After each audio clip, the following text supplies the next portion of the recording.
to this awards event for the MaREI Centre Sustainable Business Ideas Competition. We are delighted that you could join us. My name is Liam Fitzgerald, and over the next 50 minutes or so, we will celebrate all those who entered our competition, and particularly those ideas and entrants judged worthy of prizes. The quality of entries to this competition was very high, and the job of choosing prize winners was a very difficult one. This journey started back on March 25th with our first online session introducing supports available both nationally and internationally for those interested in sustainable entrepreneurship. We heard about the EIT Climate Kick Accelerator Programme, the UCD AgTech Accelerator, the Global Energy Accelerator Free Electrons, and finally, the great work ongoing in Canada through the Oceans Startup Project. We also introduced our masterclass series and this competition. During April, we hosted 3 online masterclasses focused on helping people to understand those initial steps in structuring a business idea through models and templates, and then communicating that idea effectively with a particular focus on video as a medium. Finally, we invited all those who interacted with us to submit an entry to our competition. This entry involved a short application form and a video pitch, 8 of which you will see this evening. The response to this project has been very encouraging. Over 250 people engaged with us in real time, while 350 more viewed recordings of our masterclass series. The ideas and solutions people are working on have the potential to create real change in our world. The challenges of the climate crisis and the requirements for more and better innovation have never been so clear. We hope that this project can help accelerate the development of new and novel solutions, supporting a more resilient and sustainable future for all of us. I'm delighted to say we are joined live this evening by an exemplar of world-class sustainable entrepreneurship, Dr. Fiona Edwards-Murphy, co-founder and CEO of APIS Protect. Fiona will join me in conversation shortly here in the beautiful surroundings of the UCC ERI Beaufort building, headquarters of the MaREI Centre and home of the Lear National Ocean Test Facility. Please do feel free to use the chat function on Zoom if there are any questions you would like me to ask Fiona. But before all that, and to open our event this evening, I'm handing you over now to Professor Jerry Murphy, Chair of Civil, Structural and Environmental Engineering in UCC and Director of the Science Foundation Ireland MaREI Centre. Jerry. Thank you for that introduction, Liam. MaREI, as you may or may not know, is the Science Foundation Ireland funded centre for energy, climate and marine. It includes for 13 universities, third-level institutions and research centres. We've been in place since about 2013, and I've had the honour of being director since 2015. We've partnered with 75 industries. We've generated 65 million in research funding, undertaken by 250 researchers. We have a very significant portfolio of Horizon 2020 projects. We are multidisciplinary, multi-institutional. Our ambition is to empower society, inform policy, and support industry. I recently watched David Attenborough's A Life on Our Planet. It was David's witness statement, and it was stark. I felt empty after watching it. I wanted to plant trees and rewild as soon as I could, but it brought home the climate emergency. We really have a huge challenge, and this can be seen in affecting policies such as the European Green Deal. Ireland's Climate Action Bill demands a 50% greenhouse gas reduction by 2030. That is a cliff face of a challenge. That is not easy. It may be easy to write, but to effect is shockingly difficult, and it brings to light the essential nature of research, innovation, and entrepreneurship.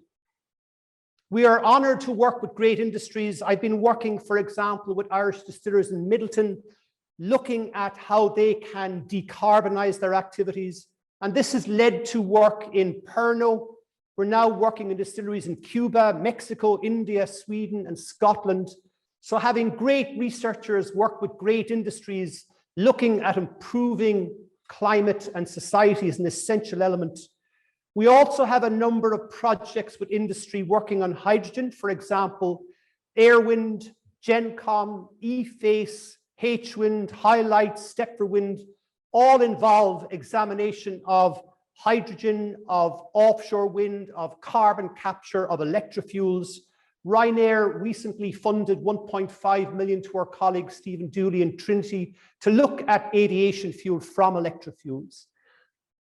So the significance of this masterclass series and this competition to the work of MaREI in supporting industry, in working with industry, in generating more entrepreneurial thinking and skills among students, researchers, and the startup community.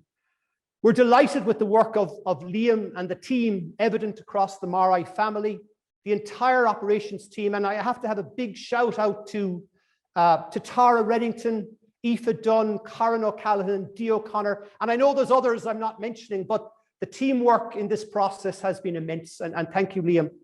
At a national level, we've had support from all those responsible for entrepreneurship and innovation across the 13 partner institutions. Liam is in contact with the heads of tech transfer in each of the relevant institutions. And further, we've had support from other third level institutions on both sides of the border on an all island basis. So we hope this is the start of positive interactions involving MaREI, industry, entrepreneurs, institutions from everywhere on this island, for those interested in a more resilient and sustainable future for all.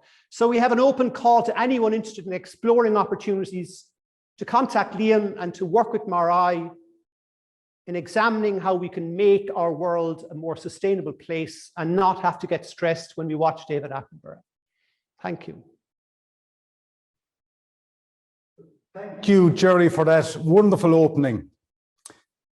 Apis Protect bring groundbreaking technology to commercial beekeeping. Using a combination of IoT and AI technologies, they remotely extract and interpret data from beehives. They then convert this data into meaningful insights for beekeepers, allowing them to deploy labor and resources more effectively. The Apis Protect solutions offer savings of circa $100 per beehive per annum. In the context of the largest beekeepers in the world, this represents annual savings of between $7 and $10 million. It's big business. Bees are very important to us as humans. They are responsible for 1/3 of the food we eat through pollination. Unfortunately, 50% of honeybees die each year, which represents a huge problem for us from a food security and sustainability perspective. Apis Protect are on a mission to help solve this problem. It is my great pleasure to introduce you to the woman leading this mission, Dr. Fiona Edwards-Murphy, co-founder and CEO of Apis Protect. Fiona, you're very welcome. Hi, Lee. Thanks very much. That's a great introduction. And it's lovely. The last time we met virtually, Fiona, was almost, it was 12 months ago, I think, almost to the day. Yeah. And if you recall, we had technical challenges around our interview. We had to pre-record it and everything else. So it's lovely now to meet here in person today to have this chat, albeit through a Perspex screen. But look, that's the nature of where we're at the moment. Exactly. So it's a lot closer than we were 12 months ago. So. Absolutely, absolutely. So Fiona, you and your business have been through a number of accelerator programs over the last while, entrepreneur development programs. And invariably, these programs start with the question, you know, what problem are you solving? It's fair to say that Apis Protect are looking to solve a very significant problem here, isn't it? Yeah, absolutely. So like you mentioned there in your introduction, bees contribute massively to about 1/3 of the food that we eat every day. So that would be the pollinator dependent crops in our diet, things like avocados, almonds, blueberries, cranberries, and they all need insect pollination. And the only insect that humans can actually manage on an industrial scale in order to pollinate fields full of things like almond orchards are honeybees. So they're fundamentally important to us being able to produce at scale those kinds of crops. And unfortunately, I think, as we all know, over the last 30 or 40 years, honeybees have had an awful lot of challenges throughout the globe. Beekeepers are finding it harder and harder to remain profitable, even though there's a bigger demand than ever for honeybees, their byproducts, and the crops that depend upon them. Diseases, pests, hive problems, climate change, all of those things have really made beekeeping a lot more challenging. And what our technology does is helps to try and make beekeepers or help beekeepers to apply the techniques and the knowledge that they already have, but apply that much more effectively and directly onto the beehives that actually need that intervention. And that brings me nicely on to my next question, which is, it's around, okay, so we know what the problem is. The solution now is the next piece of the puzzle, invariably, for a startup. So where did all this start for you? And maybe what were some of the significant milestones along the journey so far? Yeah, so where I actually started learning about honeybees and just how important they are to us was during my PhD. So my own background is in engineering. So the IoT, the Internet of Things part of what we do is my area of expertise, I guess, or my background anyway. And I was working with the embedded systems group at UCC, so in the electrical engineering department, really fell in love with the whole space of sensor technologies, wireless sensor networks, as it was called back then. Internet of Things is called today. It had about 8 different names in between, but pretty much loved sensor technologies and using sensors to help impact the real world. So actually collecting data from the real world that we could use to actually meaningfully do something. And I think that's what really made me fall in love with that area, as opposed to the other areas of research that were around at the time. And I was looking for a project that was really, really interesting to do my PhD on. 4 years, you've got to be really, really passionate about what you're working on. And that would have been in 2012, 2013, when there were an awful lot of headlines about beekeeping and the challenges that it was facing. I mean, I think today we're kind of used to hearing about bees all the time. Back in 2012, it would have been not a news story that we were used to hearing every single day. And I started learning about colony collapse disorder, which was one particular problem in the US that they were particularly challenged by. And the fact that one of the biggest problems that they were facing is that they just didn't know what was happening in the beehives. They didn't know, like, is colony collapse disorder a disease? Is it a pest? Is it something else? They didn't even know that, because beehives are out, they're miles and miles away from you. You visit them once every couple of weeks and you're trying to work out what's been going on for the last few weeks. And I was like, that's exactly what sensor technologies are for, knowing what's happening when you're not there. So that's why I started working on bees and technology. Then I started learning all the other things we were just talking about, like just how important they are to humankind, how many challenges the beekeepers have been facing. Beekeepers actually started asking me, could they get involved in my research? Could they buy my sensors off me? So there was a demand. I could see the demand during my PhD for a technology like this. So what I set out to do when I co-founded Apis Protect then in 2017 was to create a scalable technology that could be used in commercial beekeeping operations. And we moved on from there, and the business moved on from there. I think you availed of some of the supports that were available then through the Ignite program, for example, in UCC, I believe, and ESA Space Solutions Centre Ireland, and so on. So how did these bring the business forward for you? Yeah, absolutely. I mean, I think, first of all, I went straight into the Ignite program out of my PhD. At that stage, I was, an engineer, a really enthusiastic engineer with a pile of sensors. And the fact that beekeepers wanted this, I knew nothing about business development. I didn't know anything about the business model canvas and all these things that we talk about all the time in business development.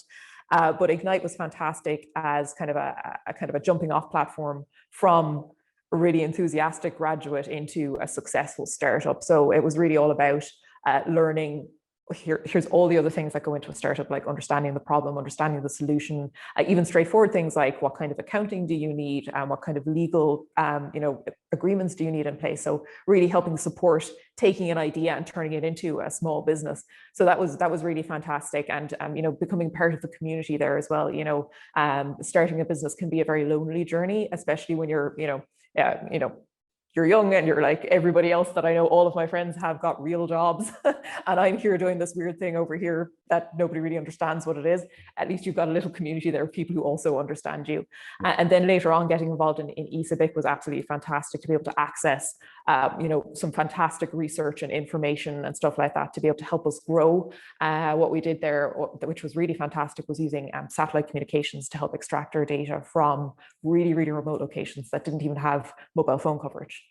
And in terms of where the business is at now, what's your focus in the short term? What are you really interested in doing to progress over the short term? Yeah, so we're at a really exciting stage of the company now. We're at the kind of the growth phase of the company.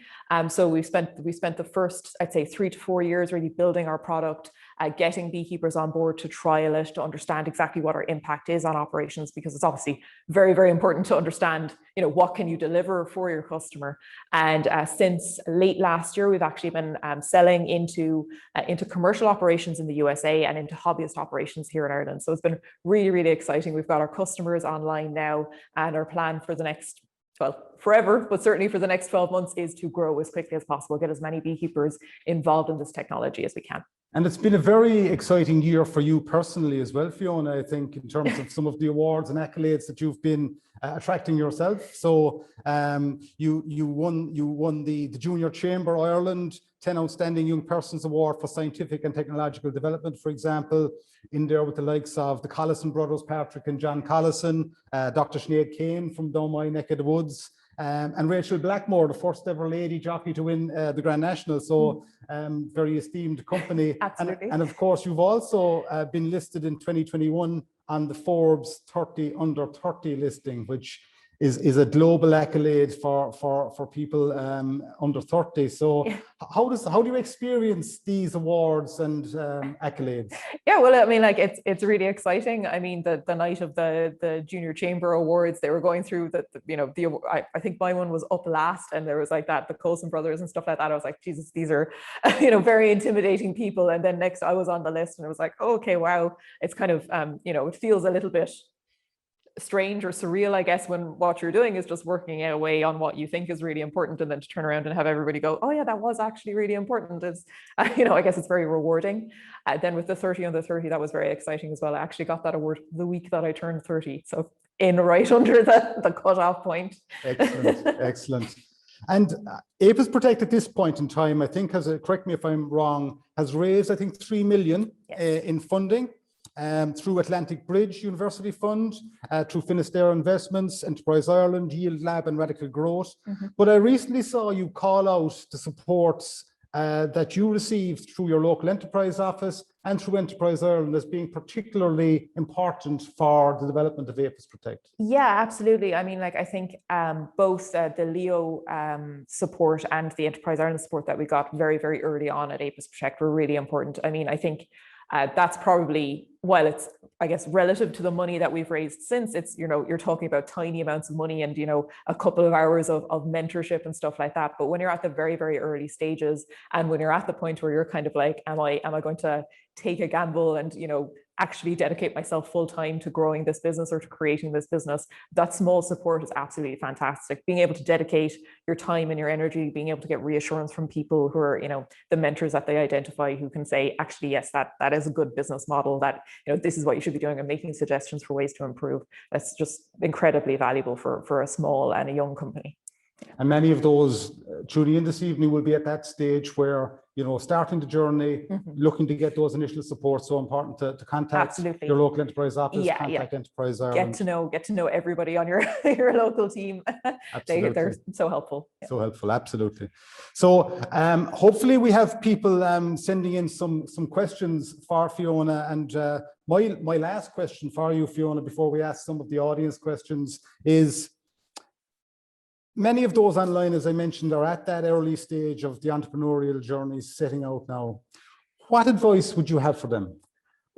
I think my number one piece of advice, and I've probably said this before many times, is you need to get out there and you need to tell everybody about what you're doing. It can be very intimidating, I think, when you're starting off, to be like, oh, actually, hi, I'm here and I'm doing this, and I think that it's worth doing. But the more people that you tell about what you're working on, get involved in your local entrepreneurial community, start telling people, because you'd be surprised how much everybody is willing to help you get off the ground. Everybody's always really excited to hear about a new company, give you a bit of advice.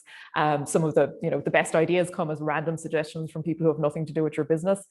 And I think, like that, get involved in your local entrepreneurial community, because they're so supportive here in Cork anyway, for sure. And I'd say everywhere else too. Excellent. Yeah. Excellent. Thanks, Fiona. People are talking to me now about time here. So maybe just one or two questions from our audience, if that's okay. So first of all, Eamon Curtin from Ignite said, thanks, Fiona, for the shout outs for the Ignite program. So that's nice. And hello, Eamon. So Fiona, you spoke about the community that you had when you started out. If you are in your early stage of your research career, a PhD or postdoc, have you any advice to keep the momentum and motivation going? During your PhD or during starting a business? I guess it's actually quite similar regardless of which you're talking about. I mean, people always ask me, going from your PhD studies to being an entrepreneur seems like a huge change in life, or like a complete 180-degree turn in your career. But really, I think they're very similar, because when you're doing a PhD or when you're starting a business, the philosophy is the same. It's I care about what I'm doing more than I care about whether or not someone pays me to do it. It's basically the mindset. So I think one really, really important thing, regardless of whether it's your PhD or your company, is to actually look after yourself and to take time to give yourself a break. Because when you're so passionate about what you're doing and when you really care about what you're doing, it's very easy to work yourself too hard, spend 24 hours a day thinking about what you're working on. Actually put it down, walk away for a day and come back. And actually, what I often find is when I give myself a break and I come back to my problem that I was stressing out about before, the solution pops right out at me when I give myself a break. I think that's very sage advice to finish on, Fiona, particularly for all of us right now, with the pandemic ongoing and hopefully getting towards the end of it. We all need to give ourselves a chance to maybe down tools every so often. Absolutely. Working and living in the same space isn't helpful for that philosophy. It can be a challenge. So Dr. Fiona Edwards-Murphy, it's been an absolute pleasure to speak with you again. Thanks, and thank you for coming in this evening and speaking to everybody. Great, thanks. And good luck to everyone on the awards. Thanks, Fiona. As I mentioned earlier, this project started back on March 25th and involved 6 hours of online masterclasses with input from 15 expert contributors and panelists, culminating in a competition and this awards event. Competition entrants were asked to submit a short application form and video pitch of their idea. Almost 70 people engaged with the competition, and most submitted all content required to enter. There were two categories: postgraduate students, PhD candidates, or researchers associated with a third-level institution on the island of Ireland, and early-stage startups on the island of Ireland. We formed an adjudication panel for each category, who shortlisted and met 14 entrants for interview last Thursday. Our panel found the process of identifying prize winners very difficult, given the very high quality, passion, and purpose on show.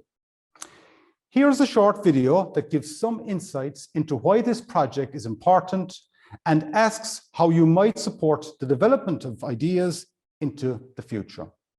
There has never been such an urgency in confronting the global challenges we face as a society as we continue to battle the public health challenge of COVID-19 and the resultant economic challenges which will continue into the future. The other great global challenge continues to require urgent attention: the climate crisis. The UN Climate Change Conference, scheduled for November 2021, is being suggested as the world's best last chance to get runaway climate change under control. In December 2019, the European Green Deal was launched, described as Europe's new growth strategy, with an objective to make Europe the first climate-neutral continent by 2050. This objective is underpinned by a Sustainable Europe investment plan, with access to €1 trillion for sustainable solutions. In March 2021, the Irish government published the Climate Bill, triggering a series of actions to enable this country's first 5-year carbon budgets to come into force later this year, leading to a legally binding halving of carbon emissions by 2030.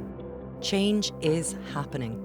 The push for climate neutrality, carbon reduction, and sustainable activity will require a multi-layered approach. Sustainable ideas and innovations coming from third-level institutions and startups will be key to success.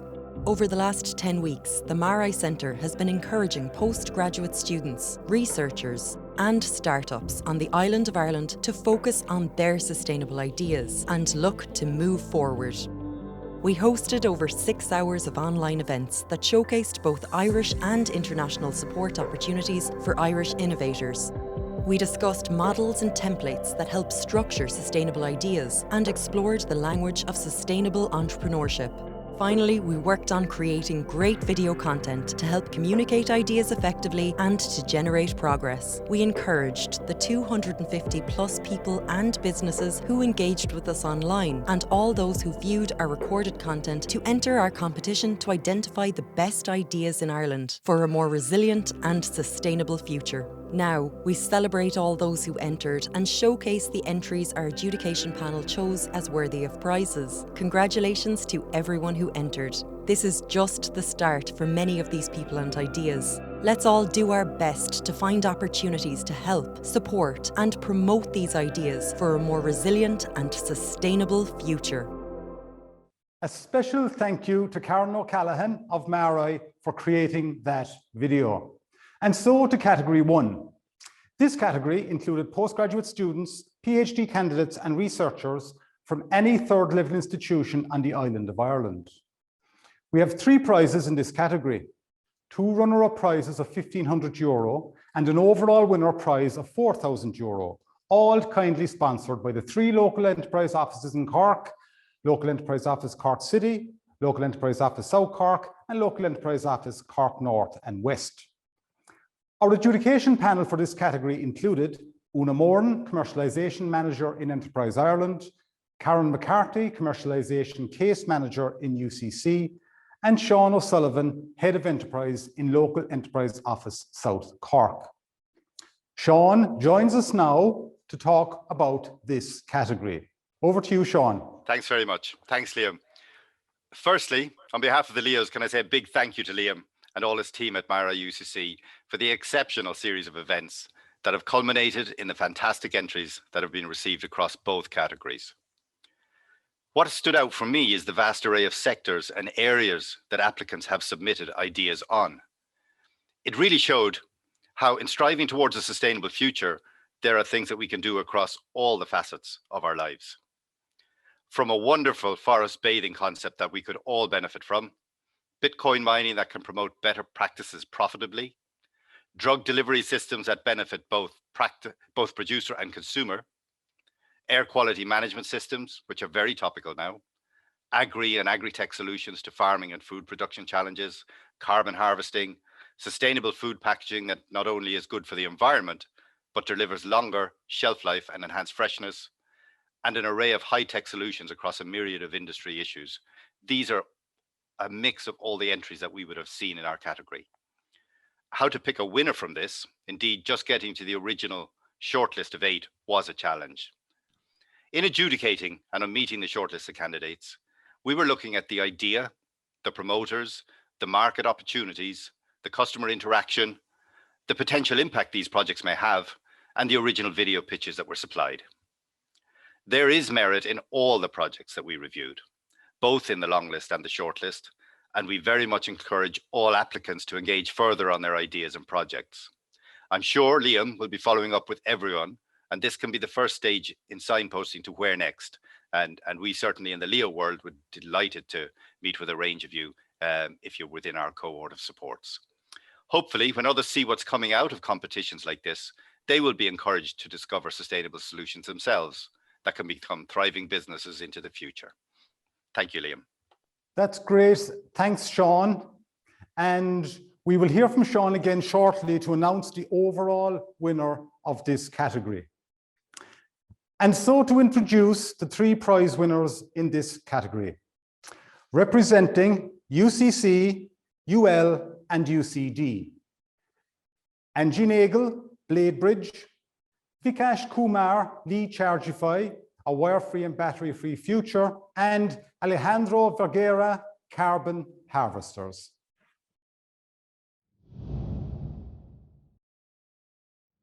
Imagine cycling along a greenway in the Irish countryside. You cross an unusual bridge with a smooth white shell. You hop off to inspect and you find the sides are made from wind turbine blades. How ingenious, you think, to see waste material used for this new purpose. Wind turbines last only about 25 years, and soon hundreds of tons of glass fibre waste will be landfilled in Ireland every year. This is a problem not only for landfill management, it's also an image problem for the wind energy sector. Our business will create structures out of these discarded blades. We'll manufacture them into products such as greenway bridges for county councils to improve their green public procurement, and we'll issue environmental certs for carbon and waste abatement. And we'll also continue to develop our blade products such as glamping pods and sound barriers. I'm Angie Nagel, and my PhD is on life cycle assessment of blade repurposing. My business partner is Kieran Ruan, a bridge designer for over 25 years. Supported by the Rewind Network, we are building a pedestrian bridge for the Cork County Council, which will serve as our test product. Ireland will build over 2,000 kilometres of greenways through the Eurovelo plan.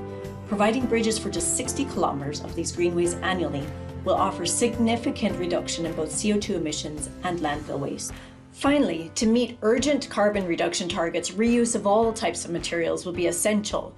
Our bridges will inspire creativity in a host of people and professions. So now imagine it's not just you pausing for a moment to feel the blade bridge, but thousands of adults and children being inspired to bring reuse into their own work and lives.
Hi everyone, my name is Alejandro Vergara and I am the founder of Carbon Harvesters. This is an agtech startup that aims to help farmers and dairy groups to achieve their climate goals in an economical way by monitoring, reducing and monetizing their green practices. Our goal is to increase the resilience of rural communities. And we do this through our mobile app and desktop-based platform that consists of 5 steps. The first one is to monitor the farm emissions on a weekly basis by importing data inputs and using satellite spectrometry. In the second step, we recommend farm-specific techno-economical climate mitigation strategies to the farmer, which we show to them as a toolbox in our platform. During the third and fourth stage, we measure the impact of the mitigation strategies and certify those, which we are able to do due to our extensive monitoring, reporting, and verification standards. Lastly, we monetize the verified emissions reductions as market premiums or as carbon credits through the voluntary carbon offsets market. We will first tackle the Irish market, where a third of the national greenhouse gas emissions come from agriculture. But since our technology is easily replicable in the larger European market, this is just the beginning, as we aim to be an international startup in the near future. Muchas gracias for your attention. This is Carbon Harvesters. People, planet, profit. So Sean, a very difficult decision picking a winner here, but who is the lucky candidate? Thanks again, Liam. The judges were ultimately unanimous in our decision as to the overall winner in this category. So I'm very pleased to announce that the winner of category 1, which included postgraduate students, PhD candidates and researchers from any third level institution on the island of Ireland, is Vikash Kumar with his project Lai Chargify. Congratulations, Vikash. Please turn off your camera, Sean, and hopefully Vikash will turn on his camera and join us. Hi, Son. Hi, Liam, if you can hear me. Hi, Vikash. Congratulations. A really interesting concept. How are you feeling right now? Oh, I'm ecstatic. I'm very thankful to both Local Enterprise Office, MaREI Centre, and Enterprise Ireland for conducting this competition. And to say the least, it's an honour to receive this award. So tell us a little bit more about your business idea, Vikesh. So Light Chargify is really an idea about making your sensors green. We are using a multitude number of sensors in our offices, building, in hospitals, so that you can manage your air conditioning, so that you can manage your lighting, you can manage your water resources. But these sensors, they need batteries. And soon enough, by 2025, we're going to be seeing 30 billion battery waste. We need to make these sensors green. So the idea with the Light Chargify is that you can charge these sensors with the light around you, and not only that, with the same light, you're going to give them connectivity, just like it's like Wi-Fi with the light. So it's a hybrid concept of charging and connecting with the light, so that you can save on the battery waste, so that you can make green sensor to conserve your resources. That's pretty much the idea, and I hope this award will boost my morale as we move forward with this project. Thank you. That's excellent. Congratulations again, Vikesh. Thanks very much. And so to category 2, which was open to all early stage startups on the island of Ireland with a focus on sustainability. As with category 1, we have 3 prizes, 2 runner-up prizes of €1,500 and an overall winner prize of €4,000, all kindly sponsored by the local enterprise offices in Cork. Our adjudication panel for this category included Michelle Doyle, Head of Programs and Engagement in Nova UCD, Paul McGurk, Head of Enterprise in Local Enterprise Office Cork City, and Kevin Kern, Head of Enterprise in Local Enterprise Office Cork North and West. And hopefully Kevin joins us now to talk about this category. Kevin, are you there? I am indeed, Liam, and delighted to be here this evening. We had what I could say was a very, very, very interesting time with these projects. And to be honest with you, it was a bit of a tough job coming to a decision, because each of the projects, each of the 6 that made the shortlist, they were excellent in their own way. They were all quite different projects. And like I said, we had a tough time in it. They ranged from communications technology, offshore energy. There was business about food waste and minimizing it, food containers. There was agri-tech, and an interesting project on the reuse of fishing nets. So quite difficult, but I have to say the projects were all extremely worthy. And I suppose it was Thomas Edison that said that the value of an idea lies in the using of it. And what was brilliant to see was that here we had some excellent ideas, but they had gone from ideas, people were now using them. So tough time, but an extremely interesting time with them now. Thanks, Kevin. And Kevin will rejoin us shortly to announce the overall winner. The prize winners are Aisling Kerwin, Positive Carbon, Justin Perry, Frequency, Tom Doyle, Dublin, Offshore. At Positive Carbon, we eliminate food waste. 1/3 of all food that's produced globally is wasted, contributing to 10% of all greenhouse gas emissions. Food waste not only leads to the economic loss of $1 trillion annually, but also to deforestation, wasted water, land and labour. Reducing food waste is the single greatest solution to remove CO2 from the atmosphere. Over the past 6 years, Mark and I have worked together, rolling out food waste solutions across some of the world's largest supermarket chains. But we noticed that the largest wasters of food, hotels, did not have a suitable solution. So we created one. We have developed a fully automated waste monitoring system. It consists of a scanner that sits above the bin, which tracks the weight, volume, and type of all food waste. This information is viewed on live reports, where they can see what food they're throwing out and why. By monitoring the food that ends up in the bin, they're able to make changes to their purchasing and production habits and save hundreds of thousands on their food bills. We've successfully run our first pilot and have a waiting list of 20 independent hotels and 2 large hotel groups, with a combined 1,000 tonnes of food waste between them. With the introduction of our solution across Ireland, Europe, and eventually the world, we aim to remove 6 million tonnes of CO2 from the atmosphere every year.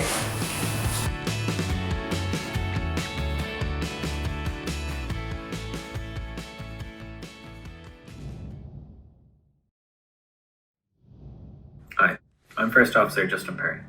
Frequency is an innovative software, communication and collaboration platform for the aviation industry. Developed by myself and my co-founders, Captain Derek O'Curry and Captain Chris Stinkest, from our daily frustration of using outdated, inefficient and unreliable forms of communication for safety and commercially critical communications. Currently, a pilot sitting in an aircraft will use up to 8 different forms of communication to talk to over 9 different agencies during a flight. This complex web of communication systems is overly complicated, and it leads to poor communication, which results in increased delays, decreased safety, and increased costs for an airline. Every minute of delay with engines running costs an airline between €6 and €10 in fuel burn. From our research, frequency can reduce the average delay by up to 10%. This can result in the reduction of fuel burn by 84.9 million kilograms around the world each year. Frequency is a singular channel with minimum capital expenditure, unlimited range, and mission-critical reliability, while being less expensive, more environmentally friendly, and more secure. While using the optimum method of communication, whether that's voice, text, file, or photo sharing at any time, regardless of whether you are on the ground, in the air, or at your destination.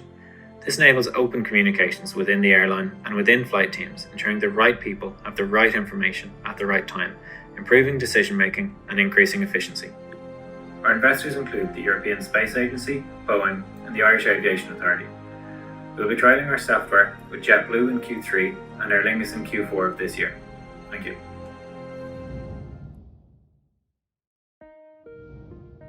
Hello, my name is Tom Doyle, and I'm a director and co-founder of Dublin Offshore. Dublin Offshore is an early stage startup, started in 2018, and we're focused on the floating offshore wind market. Floating offshore wind is a really exciting opportunity. The market is expected to grow to 70 gigawatts installed capacity by 2040. That equates to a €200 billion market, and we've identified a problem, that stiff moorings combined with wind and wave loading result in very high line tensions, and that drives cost. The solution is our load reduction device. It's made of a buoyant tank on top and a ballasted block at the bottom. It can deliver more than 50% load reduction when it's incorporated on the mooring line, and this allows the whole system to be optimized, delivering cost reduction of more than 10%. So where are we now?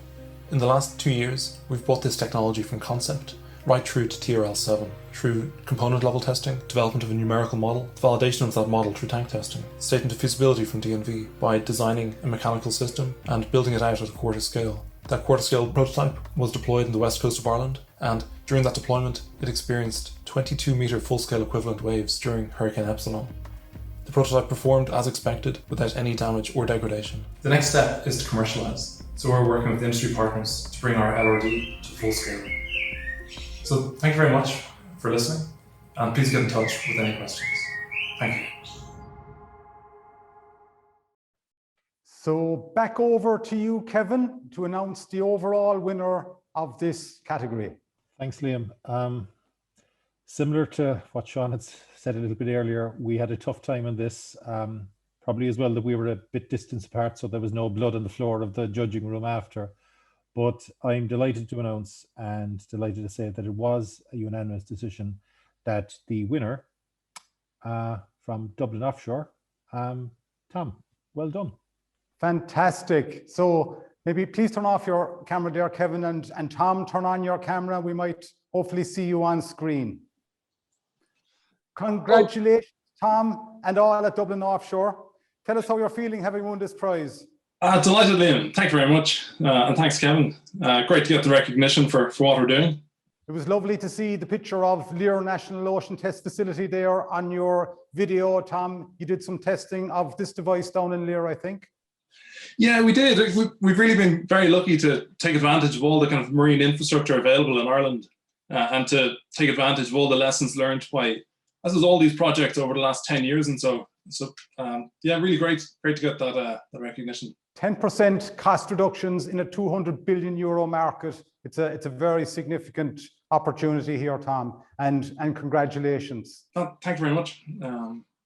Yeah, I guess it's a huge market, very exciting for Ireland Inc. And we're very happy to be a part of that. So yeah, anyone listening interested in floating wind, please get in touch. Thanks very much, Tom. In judging entries to competition like ours this evening, there are always entries that stand out. Sometimes these entries may not score as well as others in specific areas, but those judging agree there is something compelling about a particular entry that deserves special mention. This was the case for both adjudication panels in our two categories of this competition.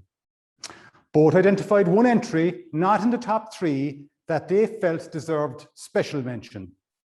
So we have two more prizes of €500 to award. Here to talk about our special mention prizes is Paul McGurk, Head of Enterprise, Local Enterprise Office, Cork City. Are you there, Paul? I am indeed, Liam. And can I just take the opportunity as we wrap up there, Liam, to congratulate yourself and all involved on a great process, and in particular for the event tonight and for doing it live, as Bill Hurley used to say.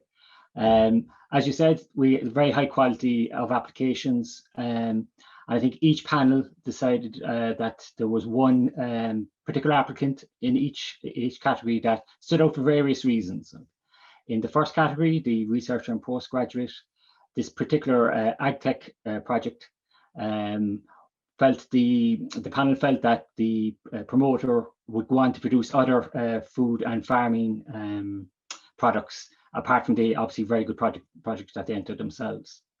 In the second category, the panel I was involved in myself, the startup, while all the applicants, their commitment to the environment and sustainability was obvious, it really shone through the passion that this particular promoter had for the environment and sustainability really shone through.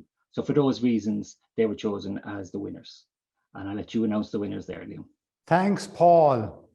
So our special mention prize winners are Marion Cantlin, Pit Seal, David Whitebrecht, Returner, Ireland.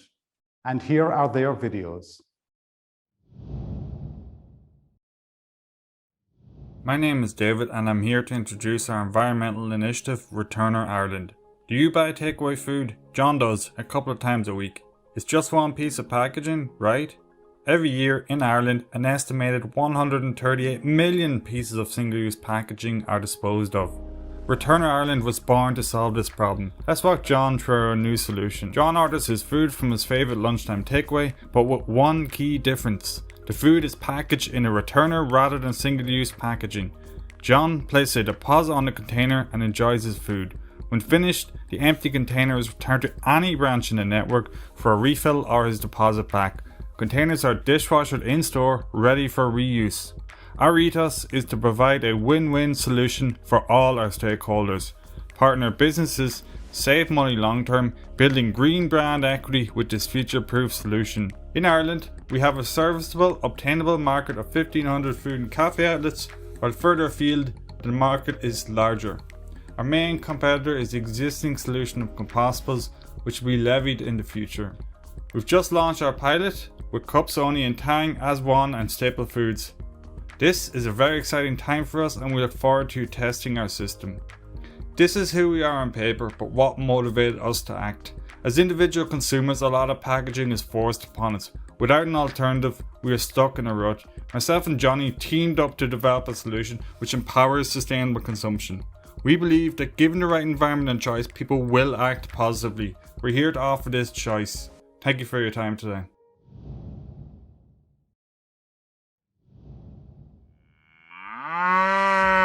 The sustainability of Irish farming is at a crossroads right now. Farming produces 4 million tonnes of greenhouse gas emissions and recycles 60,000 tonnes of plastic each year. The government's only option right now to meet its 2030 carbon neutral goal will be to cull the national herd. Ireland is ranked second worst in the world for agri-greenhouse gas emissions, with methane being the biggest contributor from livestock. My solution not only removes plastic from the silage process, but also reduces methane emissions by up to 70%. Pit Seal's edible biofilm forms an air and water-tight seal on the pit, replacing the plastic. When consumed by the animal, it reduces their methane emissions. With 100,000 dairy and beef farms in Ireland, the market potential is in excess of 30 million. There is great export potential, particularly in New Zealand, where their agri-greenhouse gas emissions are higher than Ireland's. We are excited to play our part in helping Ireland achieve its recent Climate Action Bill goals. My name is Marion Canton and I'm the founder of Pitsil, providing an eco-friendly solution to silage covering. So contact us today to improve farm efficiency and sustainability. Congratulations, Marion and David. So that concludes our event this evening. I hope you all enjoyed watching it as much as we enjoyed hosting it. This project has been in planning for 12 months, and in that time, dozens of people have been involved. From initial discussions with Dr. Gillian Bruton, Centre Manager of MaREI, to feedback sessions with entrepreneurship-focused colleagues in UCC, to discussions with those responsible for entrepreneurship and innovation in all MaREI partner institutions around the country. Your time and expertise is greatly appreciated. Once we started planning our first event on March 25th, colleagues from all over Ireland and beyond agreed to get involved. Thank you to Professor Brian O'Gallagher from MaREI UCC, Brendan Goss from Trinity College Dublin, Ratna Nelapati from ESB Innovation, Niamh Collins and Antoine Pajot from UCD, and Donald Grant from the Ocean Startup Project in Canada. Our masterclass series was next with brilliant facilitation from Ron Immink and Judy Russell. Thank you both. Once we got into the competition phase, we had great support from Amy Carney and Dee O'Leary from Submit, the application platform we used, and huge time and input from our adjudication panels. Una Morn, Michelle Doyle, Karen McCarthy, Sean O'Sullivan, Paul McGurk, and Kevin Kern. And finally, this evening's event was made possible by Jeremy Galt, Professor Jerry Murphy, Fiona Edwards-Murphy, Anthony Courtney Nicole McDonough from UCC Academy and Conference UCC, and the event planner and director, Judy Russell of the VID Academy. And of course, our sponsors, the 3 local enterprise offices in Cork. Thank you all. Projects like this don't happen without a dedicated team and high quality people. My colleagues in the MaREI operations group are such a team. Special thank you to Aoife Dunn, Karen O'Callaghan, and Dee O'Connor for your support. Finally, there is one person who went above and beyond all reasonable expectations in making this project and awards event happen. From the very beginning, she was supporting, encouraging, and doing vast amounts of work behind the scenes. A very special thank you to Tara Reddington. Congratulations again to our prize winners tonight and to all who entered our competition. We are all available to help and support anyone interested in sustainable entrepreneurship in whatever way we can. If you have a business idea, a startup, an SME, or if you are part of a large organization and would like to partner in some way with the MaREI Centre, please do contact us. We are part of an extensive ecosystem locally, nationally, and internationally, with support opportunities available for various project types. Thank you all for logging on and stay safe.